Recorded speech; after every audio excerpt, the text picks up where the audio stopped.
오늘은 기초정화조에 이어 골조공사를 할 순서인데요. 주택골조에는 콘크리트, 경량철골, 목조 등이 있는데 어떤 걸 더 선호하시나요? 집은 콘크리트가 더 튼튼하다. 그래서 아직도 많은 분들이 콘크리트 주택을 안전한 집으로 생각합니다. 목조주택은 화재에 약하고 또 습기에 약하고 벌레가 많이 끼인다. 이렇게도 생각하시죠. 근데 이건 절반 이상은 틀린 이야기입니다. 실제로 살아보면 결로나 곰팡이, 단열, 난방비 이런 문제로 오히려 콘크리트 주택을 후회하는 경우도 많습니다.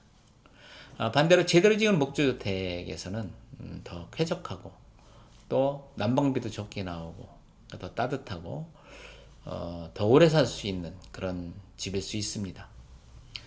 그래서 오늘은 콘크리트 주택과 목조주택의 장단점을 비교해드리고 또 목조주택에 대한 대표적인 오해, 또 진실, 그리고 제대로 된 목조주택 시공법까지 오늘 알려드려서 집을 지으시려는 분들께 도움이 되고자 합니다. 그러면 콘크리트 주택과 목조 주택을 한번 비교해 보겠습니다. 철근 콘크리트 주택을 보면 일단 건축비가 더 높습니다. 그리고 목조 주택은 좀 저렴하고요.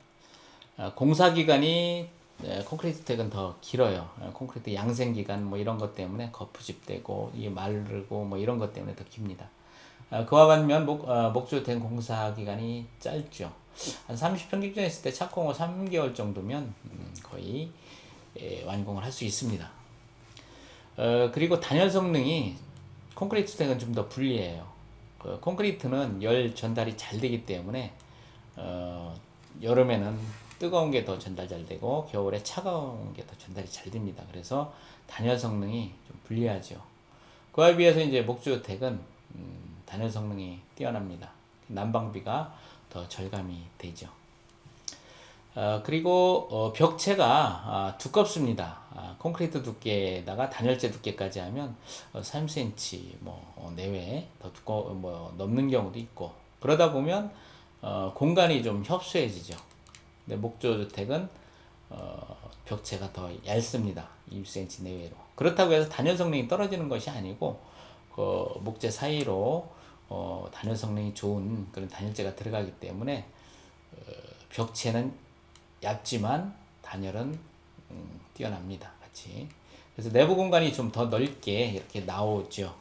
그래서 실제 같은 30평이라도 내부에서 이렇게 활용할 수 있는 그런 공간은 더 목주택이 넓습니다. 그리고 콘크리트 주택은 결로 곰팡이가 잘 생깁니다. 콘크리트는 수분을 머금는 성질이 있기 때문에 환기가 좀 안 되면 집안이 눅눅하고 공기가 무겁고 좀 답답합니다. 그와 반면에 목조주택은 결로 곰팡이가 거의 없습니다.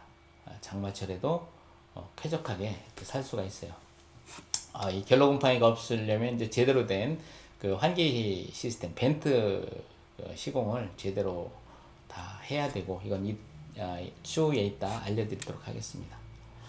그래서 결로가 생기면 결로 때문에 곰팡이가 생기겠죠. 거기에 이제 호흡기 질환이 오고 이런 거에 이제 악순환이 되는 거죠.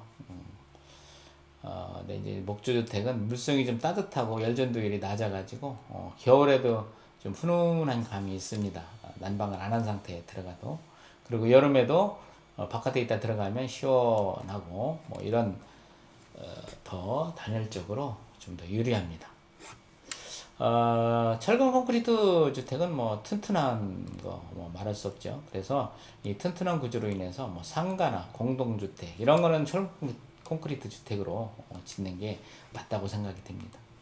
근데 이제 그 단독주택에는 쾌적하고 친환경적인 목조주택이 저는 더 적합하다 이렇게 생각을 합니다. 근데 이제 목조주택에 대해서 너무 이전까지 좀 잘못 지어진 것들 그런 것들이 이제 인터넷으로 많이 나오고 하면서 목조주택 별로다 안 좋다 이런 것들이 있는데 이런 거에 대해서 한번 알아보도록 하겠습니다. 첫째로 화재에 약하다. 단순히 나무니까 뭐 불에 잘 탄다 이런 것 때문에 이런 말이 나오는 것 같은데, 실제로 단열재나 석고보도 이런 불연재로 다 이루어집니다. 뭐 골조만 나무고, 단열재 같은 경우 인슐레이션은 뭐 타는 불에 집어넣어도 타지 않고요.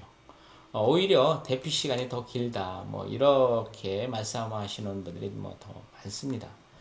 그래서 불에 더 약하거나 뭐 이렇지는 않다. 뭐 목조주택이나 콘크리트 주택이나 뭐든지 불을 한번 나면 어차피 그 주택은 골조를 쓸 수가 없습니다. 그래서 불에 약하고 강하고 뭐 이런 문제는 아니다. 약해서 뭐 목주택 안 좋다, 이거는 맞지 않는다, 이렇게 말씀드리고 싶고요. 그다음에 또 습기에 약하다. 뭐 단순히 습기가 많은 지역, 뭐 바닷가라든가 뭐 어디 호숫가라든가 이런 지역은 목주택이 안 좋다, 이렇게 말씀하시는 분도 계신데, 단순히 습기 많다고 해서 뭐 구조목이 썩거나 뭐 이렇지는 않습니다. 다만 물에 노출되면 썩습니다. 이게 상당히 중요하죠, 물이요. 그리고 이제 물이라는 게 결로 때문에 생기는 물 있지 않습니까? 이 결로. 그래서 이 두 가지, 물하고 결로에 대해서는 목주택 상당히 신경을 써야 된다. 제대로 된 시공을 하면 이런 일이 생기지 않습니다.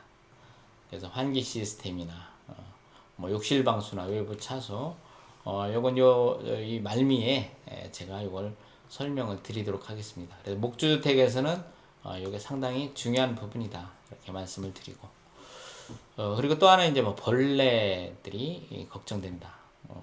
흰개미가 있는데, 사실 흰개미는 땅 속에서 생활을 하기 때문에 기초 콘크리트나 목재, 토양에 목재가 접촉되지 않으면 걱정하지 않으셔도 된다, 이렇게 말씀을 드리고 싶습니다.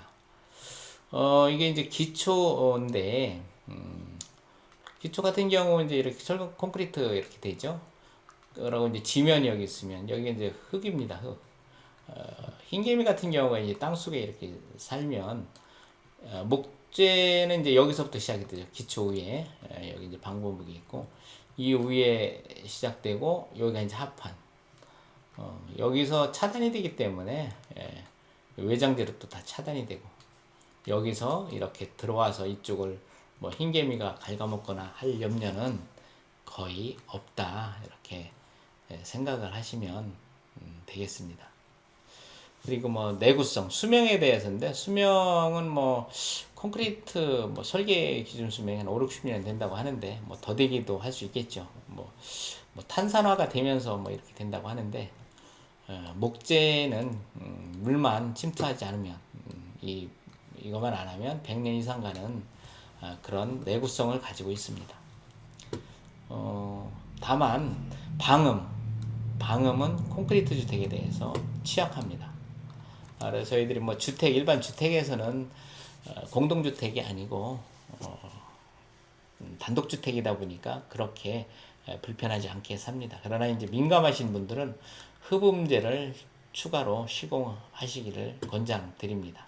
그래서 방음 문제는 좀 콘크리트에 비해서 취약하다, 이렇게 말씀드릴 수 있습니다.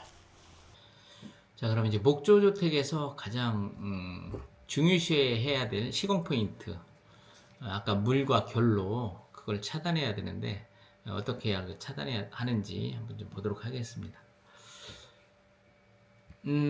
환기, 벤트 시스템을 목조주택에서는 꼭 이걸 중요시해서 시공을 해야 되는데요. 소빗 벤트, 리치 벤트, 게이블 벤트, 레프트 벤트, 이렇게 벤트가 여러 개 이렇게 설치를 하도록 되어 있습니다. 그게 뭐냐면은, 집이 이렇게 있으면 공기가 이렇게 흘러서 이렇게 빠져요. 이걸 이제 소핏 벤트, 이쪽을 리치 벤트, 이쪽을 레프트 벤트라고 하는데, 지금 단열재가 이제 여기로 되어 있는 거 되어 있지만, 이럴 때에는 다락방이나 거실이 오픈된 이런 데에는 이렇게 단열재가 여기 들어가지만, 실제적으로는 여기서 들어가죠. 단열재가 벽체 들어가고, 천장이 이렇게 벽체가 들어갑니다. 그리고 여기는 공기가 되죠. 여기 이제 케이블 벤트입니다. 한번 설명을 하나씩 드릴게요. 요게 바로 이제 소필 벤트입니다. 요게 공기구멍이에요. 벤트. 이 처마 벤트라고 해요. 처마에서 들어가는 공기.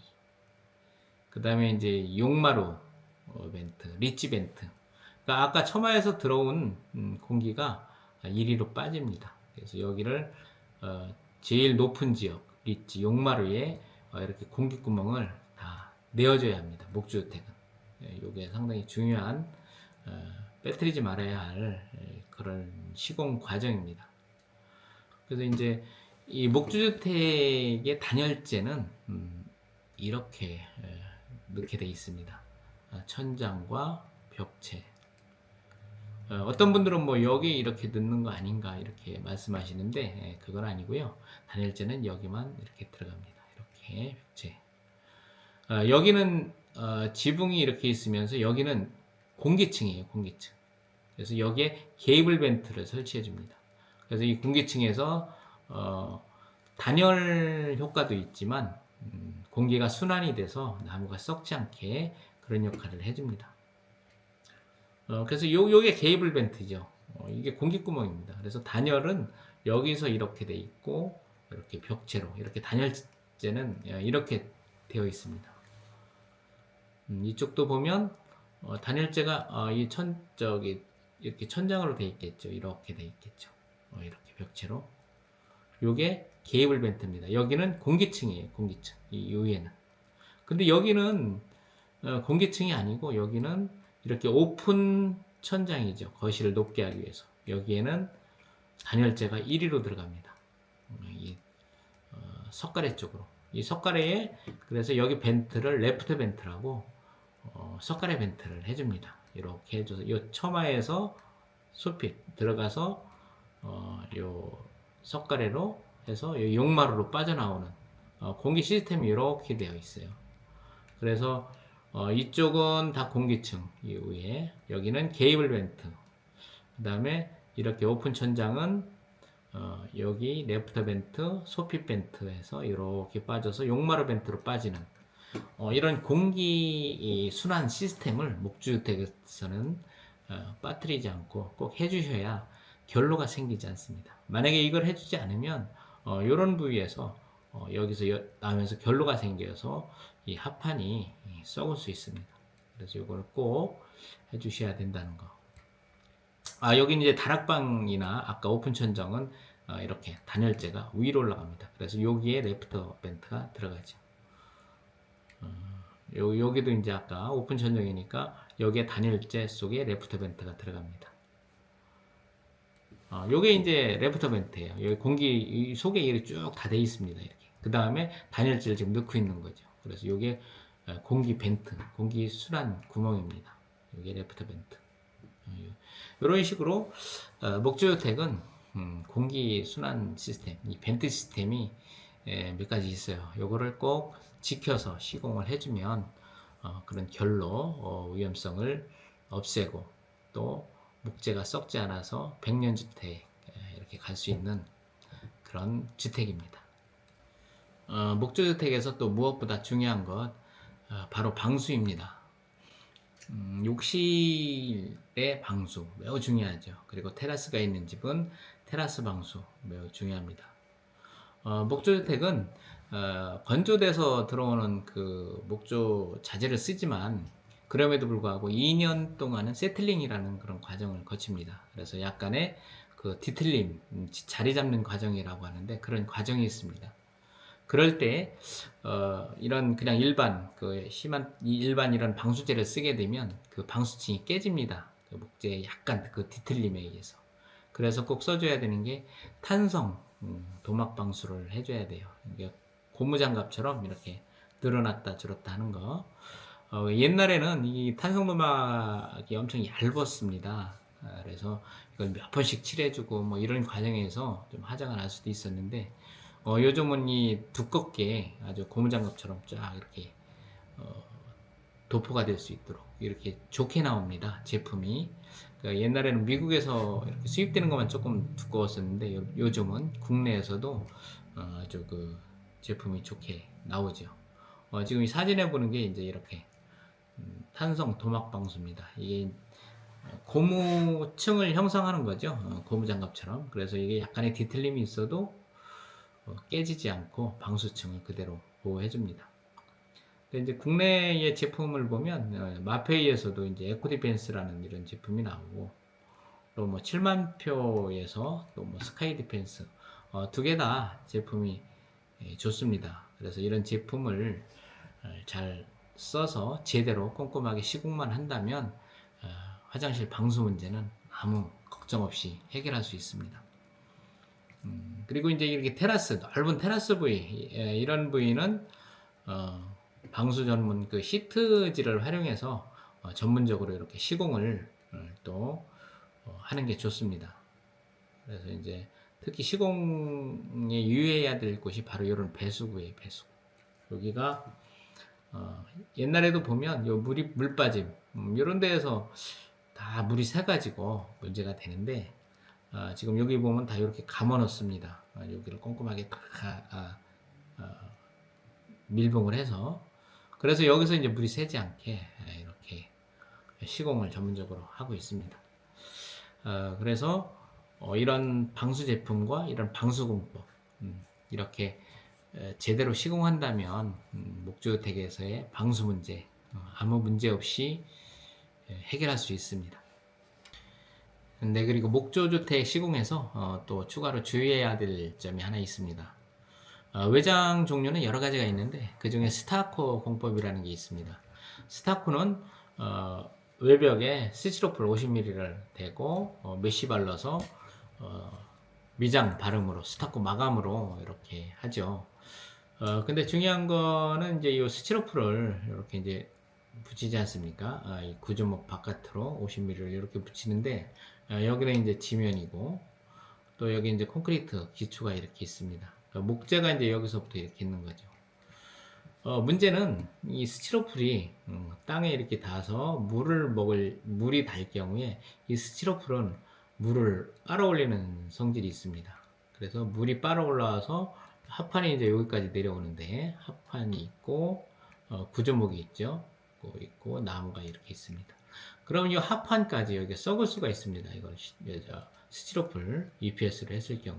그래서 이 아랫부분은 이 지면에서 한 뭐 1m나 이 정도 부분은 EPS 스티로폴 이 비드법을 쓰지 말고 아이소핑크를 쓰면 물을 빨아올리지 않습니다. 이 아이소핑크라는 성질이. 그래서 여기 구조목 이 벽체를 다 보호할 수가 있는 거죠. 이 기초 콘크리트가 이렇게 있으면 이 머드실이라는 걸로 이 습기 차단을 하죠. 우리 시공할 때. 그리고 제일 아래는 방부목을 합니다. 그 다음에 구조목하고 벽체를 이렇게 세우고 이 바깥으로 이제 OSB 합판이 붙고 투수방수지를 칩니다. 그래서 바깥으로 이제 스티로폴 EPS를 붙이는데 이 밑에까지 그 스티로폴로 가면 물을 빨아올리니까 이 아랫부분은 한 1m 부분은 아이소핑크로 시공을 해주면 이 습기로부터 이 벽체를 보호할 수가 있습니다. 이제 사진을 보면 이제 이렇게 이게 아이소핑크죠. 이외에는 준불연제 이렇게 해서 이제 여기에 시멘트하고 메쉬를 바릅니다. 이 벽체로 여기 밑에까지 다. 그러고서 스타코 미장으로 마감을 하는 그런 공법입니다. 그래서 스타코로 마감을 하실 경우에는 제일 아랫부분은 아이소핑크로 하시라, 뭐 이런 말씀을 좀 드립니다. 네, 오늘은 이렇게 콘크리트 주택과 목조 주택의 장단점을 비교해 드리고 목조 주택의 오해와 진실, 또 하자 없이 목조 주택을 짓는 방법에 대해서 알려드렸는데요. 저희는 이렇게 15년 가까이 목조 주택 시공을 해온 경험 많고 숙련된 업체입니다. 집 지을 계획이 있으시다면 저희에게 주저하지 마시고 언제든 연락 주시기 바랍니다. 감사합니다.